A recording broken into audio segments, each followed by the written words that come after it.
Formal employment in South Africa has gone down by 1.2%, a decrease of 119,000 jobs in the second quarter.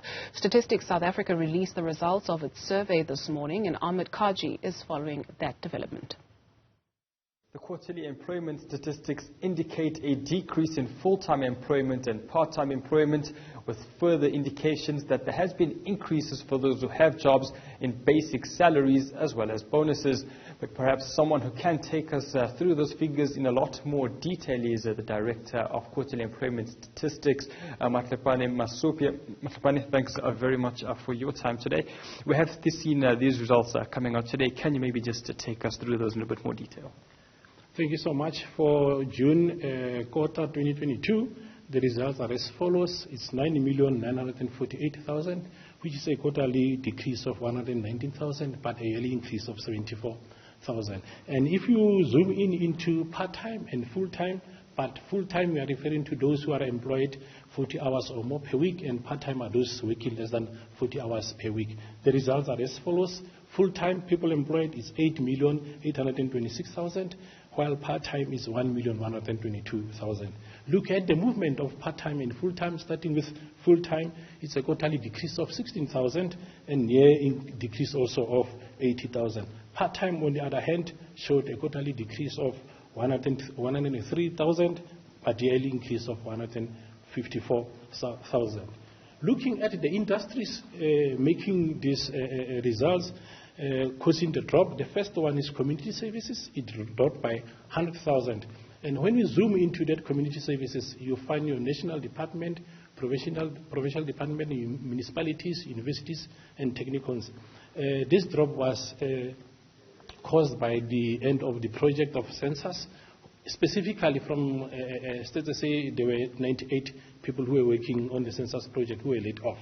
The second sub-industry which caused a drop is business services, a drop of 15,000, followed by construction, a drop of 13,000, manufacturing, a drop of 12,000, lastly electricity, a drop of 1,000. However, there were industries which showed a positive. The first one being trade, an increase of 17,000, followed by mining, an increase of 4,000, and lastly transport, an increase of 1,000. Looking at gross earnings for this period, the results show that gross earning increased by 0.5 billion from March to June. And if you break it down into all the components of the gross earnings, the first one, which caused an increase, is your basic salaries, an increase of 1.5%.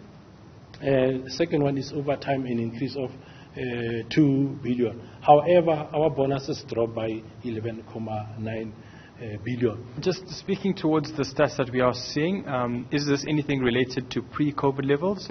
We see the interest rates reaching that level as well.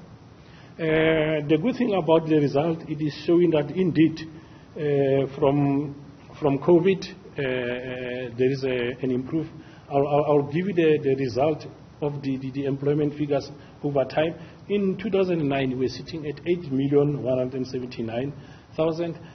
Today, we are sitting at 9,948,000. And again, we are seeing that the economy is recovering from COVID. Hence, we are seeing a better picture of the figures. And then just finally, we have seen agriculture not being included in the quarterly employment statistics. Why exactly is that the case?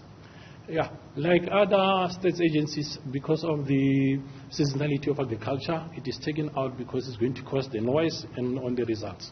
Perfect. Matlapane, thanks very much for your time indeed today.